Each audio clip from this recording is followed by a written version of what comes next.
गोविंद हरे मुरारे, हे नाथ नारायण वासुदेवा। तो आइए दोस्तों, ज्ञान गंगा अमृतवाणी चैनल पर आप सभी का स्वागत है। आज हम सुनेंगे उत्पन्ना एकादशी व्रत कथा, मार्गशीर्ष कृष्ण एकादशी। सूत जी कहने लगे, हे ऋषियों, इस व्रत का वृतांत और उत्पत्ति प्राचीन काल में भगवान कृष्ण ने अपने परम भक्त युधिष्ठिर से कही थी, वही मैं तुमसे कहता हूँ। एक समय युधिष्ठिर ने भगवान से पूछा था कि एकादशी व्रत किस विधि से किया जाता है और उसका क्या फल प्राप्त होता है। उपवास के दिन जो क्रिया की जाती है, आप कृपा करके मुझसे कहिए। यह वचन सुनकर श्री कृष्ण कहने लगे, हे युधिष्ठिर, मैं तुमसे एकादशी के व्रत का महात्म्य कहता हूँ, ध्यान से सुनो। सर्वप्रथम हेमंत ऋतु में मार्गशीर्ष कृष्ण एकादशी से इस व्रत का प्रारंभ किया जाता है। दशमी को शाम काल भोजन के बाद अच्छी प्रकार दातून करके, ताकि अन्न का अंश मुंह में न रह जाए। रात्रि को भोजन कदापि न करें, न अधिक बोलें। एकादशी के दिन प्रातः 4 बजे उठकर सबसे पहले व्रत का संकल्प करें। उसके पश्चात शौच आदि के निवृत्त होकर शुद्ध जल से स्नान करें।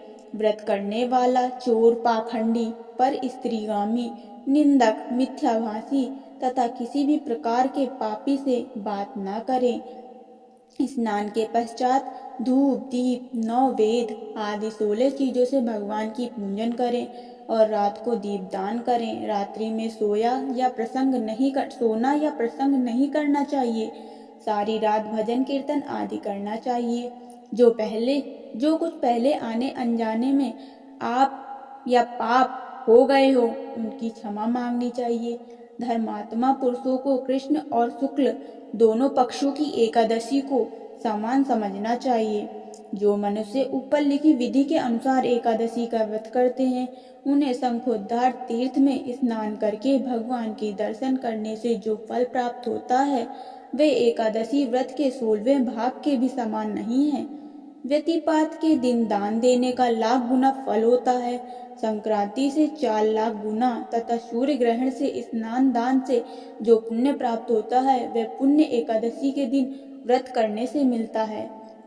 अश्वमेध यज्ञ कराने से 100 गुना तथा 1 लाख तपस्वियों को 60 वर्ष तक भोजन कराने से 10 गुना, 10 ब्राह्मणों और 100 ब्रह्मचारियों को भोजन कराने से 1000 गुना पुण्य भूमिदान करने से होता है। उससे 1000 गुना पुण्य कन्यादान से प्राप्त होता है। इससे भी 10 गुना पुण्य विद्यादान करने से होता है।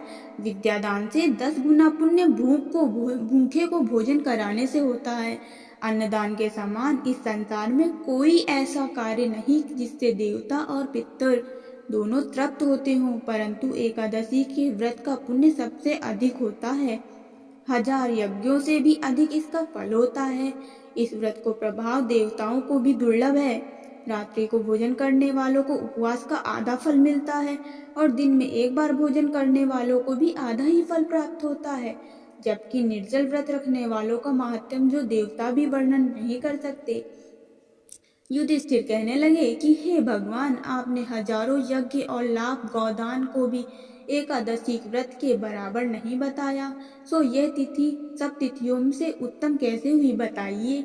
भगवान कहने लगे, हे युधिष्ठिर, सतयुग में मुर नामक दैत्य उत्पन्न हुआ। वह बड़ा बलवान और भयानक था। उस प्रचंड दैत्य ने इंद्र, आदित्य, वायु, अग्नि आदि सभी देवताओं को पराजित करके भगा दिया। तब इंद्र सहित सभी देवताओं ने भयभीत होकर भगवान शिव से सारा वृतांत कहा और बोले कि हे कैलाशपति, मूर दैत्य से भयभीत होकर सब देवता मृत्यु लोक में फिर रहे हैं। तब भगवान शिव ने कहा, हे देवताओं, तीनों लोकों के स्वामी, भक्तों के दुखों का नाश करने वाले भगवान विष्णु की शरण में जाओ, वे ही तुम्हारे दुखों को दूर कर सकते हैं।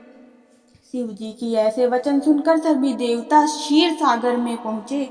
वहां भगवान को शयन करते देख हाथ जोड़कर उनकी स्तुति करने लगे कि हे देवताओं द्वारा स्तुति करने योग्य प्रभु, आपको बारंबार नमस्कार है।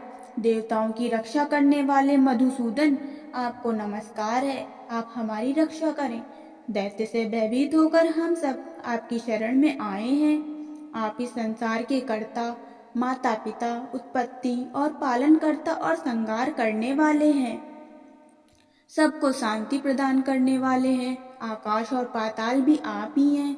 सबके पितामह ब्रह्मा, सूर्य, चंद्र, अग्नि, सामग्री, होम, आहुति, मंत्र, तंत्र, जप, यजमान, यज्ञ, कर्म कर्ता, भोक्ता भी आप ही हैं। आप सर्व व्यापक हैं। आपके सिवा तीनों लोकों में चर तथा अचर कुछ भी नहीं है। हे भगवान, दैत्यों ने हमको जीतकर स्वर्ग से भ्रष्ट कर दिया है और हम सब देवता इधर उधर भागे भागे फिर रहे हैं। आप उन दैत्यों से हम सबकी रक्षा करें। इंद्र के ऐसे वचन सुनकर भगवान विष्णु कहने लगे कि हे इंद्र, ऐसा मायावी दैत्य कौन है जिसने सब देवताओं को जीत लिया है? उसका नाम क्या है? उसमें कितना बल है और किसके आश्रय में है तथा उसका स्थान कहाँ है? ये सब मुझको कहो। भगवान के ऐसे वचन सुनकर इंद्र बोले, भगवान, प्राचीन समय में एक नाड़ी जंग नामक राक्षस था। उसके महापराक्रमी और लोक विख्यात मुर नाम का एक पुत्र हुआ। उसकी चंद्रावती नाम की नगरी है। उसी ने सब देवताओं को स्वर्ग से निकालकर वहां अपने अधिकार जमा लिया है। उसने इंद्र, अग्नि, वरुण, यम, वायु, ईश, चंद्रमा, नैवेद्य आदि सबके स्थान पर अधिकार कर लिया है।